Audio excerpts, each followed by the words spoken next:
Bom dia a todos, que a paz de nosso Senhor e Salvador Jesus Cristo esteja contigo, meu irmão e minha irmã.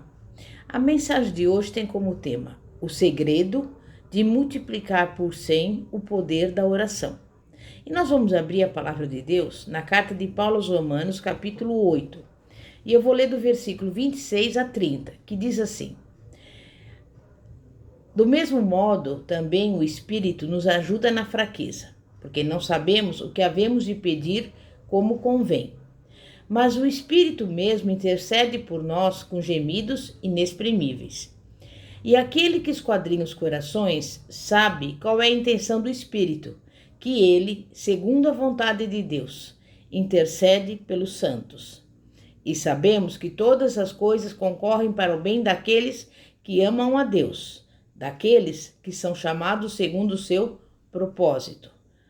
Porque os que dantes conheceu, também os predestinou para serem conformes à imagem de seu Filho, a fim de que ele seja o primogênito entre muitos irmãos. E aos que predestinou, a esses também chamou. E aos que chamou, a esses também justificou. E aos que justificou, a esses também glorificou. Amém? Até aí. O poder do Espírito de Deus pode amplificar os nossos fracos esforços humanos e torná-los suficientemente fortes até para transportar montanhas. Em Gênesis capítulo 1, versículos 1 e 2, somos informados de que o Espírito de Deus movia-se sobre as águas e formou ordem do caos primeiro. Quando a obra ficou completa, os mares se moviam dentro dos seus limites pré-determinados. As colinas e as montanhas apareceram nos seus lugares apropriados. Os rios desciam fluindo pelos vales até chegarem ao mar, exatamente como tinha sido determinado. Não demorou muito para que a iniquidade entrasse na linda criação de Deus. Assim, Deus tinha que restaurar sua obra estragada.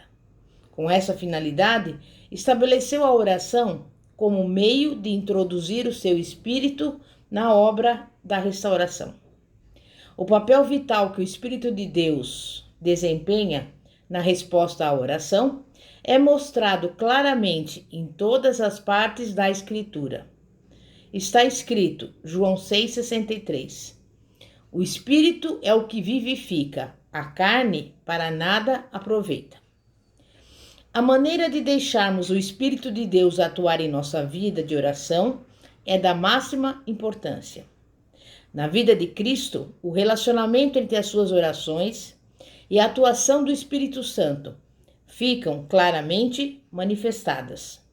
No seu primeiro ato público de batismo, enquanto ele saía das águas orando, os céus foram abertos e o Espírito de Deus desceu sobre ele. Lucas 3, versículos 21 e 22. Foi levado pelo Espírito para o deserto a fim de passar 40 dias jejuando e servindo a Deus. Naqueles dias, ele encontrou o diabo face a face e aí, pela espada do Espírito, venceu com sucesso todas as tentações que o príncipe deste mundo tinha para oferecer.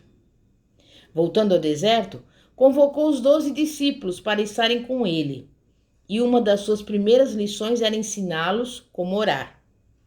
O clímax dos seus ensinamentos foi a grande revelação de que o Espírito Santo, que anteriormente fora reservado para alguns poucos favorecidos, agora seria derramado sobre toda a carne. Está escrito Lucas 11, nos versículos 9, 10 e 13. Por isso vos digo, pedi e dar-se-vos-á.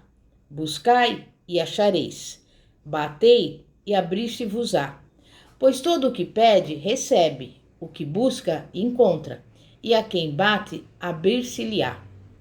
Ora, se vós que sois maus, sabeis dar boas dádivas aos vossos filhos, quanto mais o Pai Celestial dará o Espírito Santo àquele que lhe o pedirem?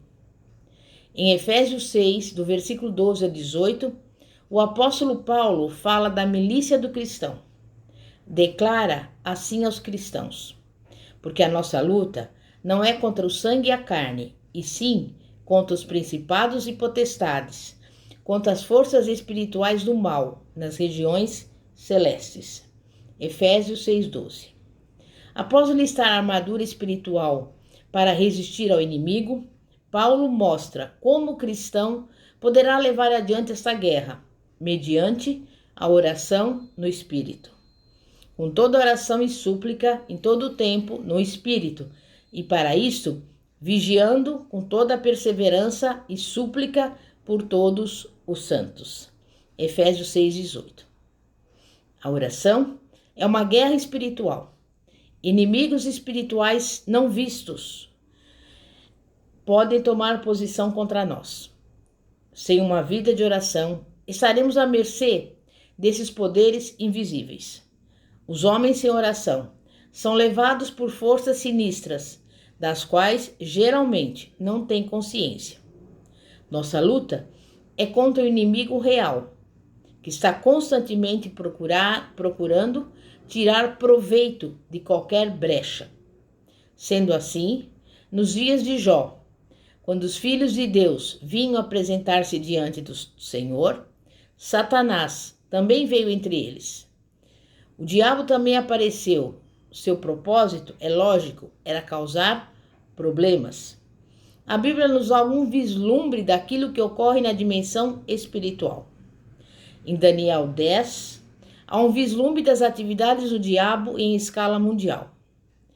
Aqui, um dos ajudantes principais de Satanás é descrito como o príncipe da Pérsia. O verdadeiro soberano de uma nação gentia não é um rei, nem um potentado humano, mas sim um príncipe do reino das trevas. Esse poderoso príncipe da dimensão espiritual tem debaixo de si uma legião de espíritos inferiores que cumprem as suas ordens e por meio deles, Satanás mantém o seu reino e cumpre o seu propósito de seduzir e enganar os homens. Na ocasião em que Daniel orou, 3 anos se passaram depois do primeiro grupo de judeus ter voltado a Jerusalém. Tinha sido uma resposta graciosa à oração. Daniel, porém, sabia que nem tudo estava indo bem. A importunação constante que os judeus sofriam na sua pátria era um mau prenúncio para o futuro. Daniel estava em dúvida quanto ao destino da sua nação nas gerações futuras. Sentia pesar no coração, desejando o bem-estar do seu povo aflito. Queria saber como se dariam os eventos nos séculos vindouros. Ficou tão preocupado com o assunto que dedicou um tempo para meditar e para buscar a Deus, pedindo que ele lhe revelasse as coisas. Daniel estava acostumado a receber respostas às suas orações. Desta vez, porém, parecia que não viria nenhuma resposta. O profeta, no entanto, não ficou desanimado. Sentiu-se impulsionado a fazer novos esforços. Então, dedicou-se à oração e ao jejum. A sua regra era não desistir, até que viesse a resposta. Mas os dias continuavam a passar, sem nenhuma indicação de que Deus o escutava. 3 semanas se passaram e ainda não havia resposta. Então, no 21º dia, algo aconteceu. Um anjo da parte de Deus entrou repentinamente no quarto dele. O anjo explicou que a petição de Daniel fora ouvida já no primeiro dia e que Deus enviara o anjo para levar a resposta. Mas um poder maligno, o príncipe da Pérsia, resistira a ele.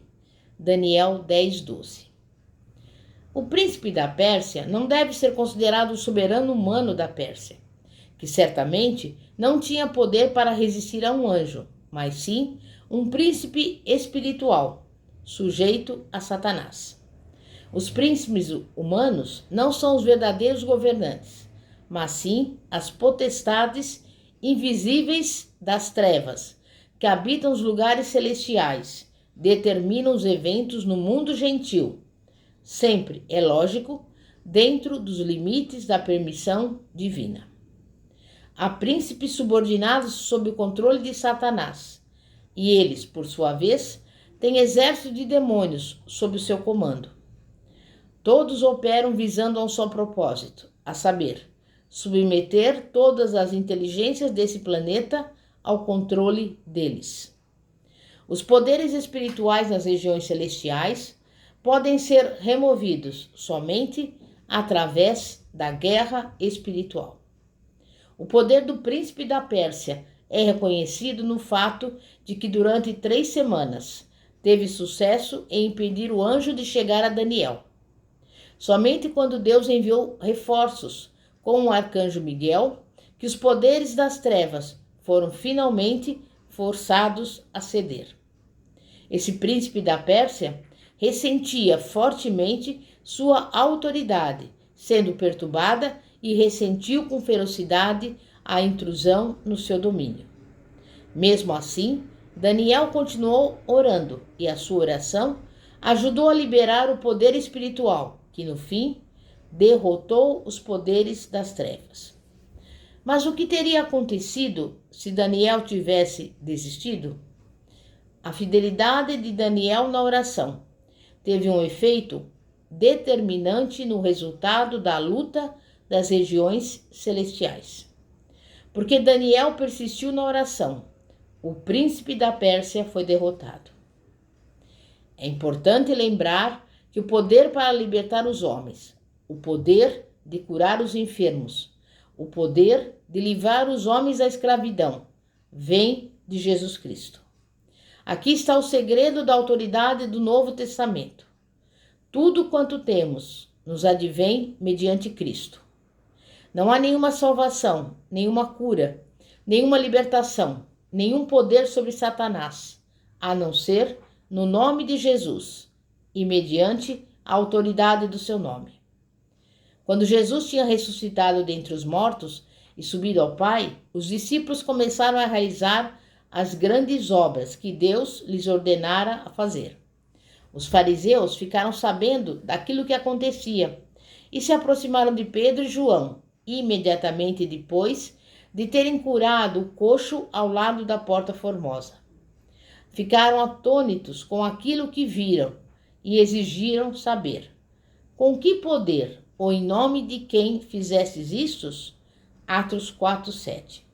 Pedro respondeu à pergunta dizendo: tomai conhecimento vós todos e todo o povo de Israel, de que em nome de Jesus Cristo, o Nazareno, a quem vós crucificastes e a quem Deus ressuscitou dentre os mortos, sim, em seu nome é que esse está curado perante vós. E não há salvação em nenhum outro, porque debaixo do céu não existe nenhum outro nome dado entre os homens pelo qual importa que sejamos salvos. Jesus, ao conceder aos seus seguidores o uso do seu nome, deu-lhes poderes de procuração. Isso quer dizer que ele lhes deu a sua autoridade para usar. Quando usavam o poder dele, seria a mesma coisa que quando ele usava. Paz seja convosco. Assim como o Pai me enviou, eu também vos envio. João 20:21. Assim como Jesus recebia autoridade da parte do Pai, da mesma maneira ele a passava a eles. E o Senhor nos deu o direito também de usar o seu nome. Ele deu aos discípulos também poderes ilimitados. Todo o poder no céu e na terra foi entregue a Cristo. Logo, todo o poder no céu e na terra foi entregue aos seus discípulos, incluindo nós também. O poder ilimitado está à nossa disposição para usar, não para o engrandecimento pessoal, nem para a nossa própria conveniência e gratificação, mas para trazer as bênçãos do céu sobre a humanidade sofredora. Qualquer outro uso seria um abuso do poder outorgado. Está escrito, João 14:13, tudo quanto pedimos em seu nome, ele o fará. E eu digo a você, todas as coisas são possíveis, até mesmo a remoção de montanhas, se pedirmos em nome de Jesus. Amém? É momento de oração. Pai, nós te louvamos, te agradecemos, porque estamos felizes em conhecer o segredo da oração que multiplica o seu poder. E em nome de Jesus Cristo, neste momento que eu apresento diante do Senhor, cada vida, cada pessoa que está nos acompanhando neste momento, a minha vida, a minha casa, a minha família, o meu ministério. E quero lhe pedir que o Senhor vá ao encontro daqueles que estão doentes, na cama de enfermidade, no leito de hospital. Que o Senhor vá visitando, Pai, aqueles que estão passando por necessidades econômicas, passando fome. Que o Senhor venha enviar-lhes a provisão. Aos doentes, o Senhor envia a cura. E aqueles que necessitam de um milagre, que o Senhor venha operar sobrenaturalmente, entregando a cada um a bênção, a vitória, a resposta, o milagre, em nome de Jesus. Amém e graças a Deus. Pastora Fátima, da Igreja Evangélica Apostólica Poder de Cristo. Que a paz de nosso Senhor e Salvador, Jesus Cristo, esteja contigo. Amém e graças a Deus. Glória a Deus.